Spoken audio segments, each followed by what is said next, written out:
పాపం అది చూస్తే ఎలా ఉండేది. పెళ్లి చేసుకున్నాడు, ఆ తర్వాత కాన్ఫిడెన్స్ పోయింది, ఎవరి మాట ఇండేది లేదు, ఒక రకమైన డిప్రెషన్ లో చెప్పచ్చు కదా. చూసుకోవచ్చుగా. చూసుకోవచ్చా? ఇంకా చూసుకునే చూసుకోవడానికి ఏముండదు, ఇంతే.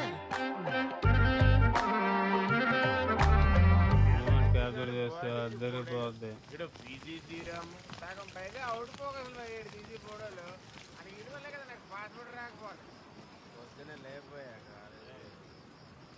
ఈరోజు లాస్ట్ తాగను భయ రేపు ఏం రాస్తారు ముందే చెప్పండి.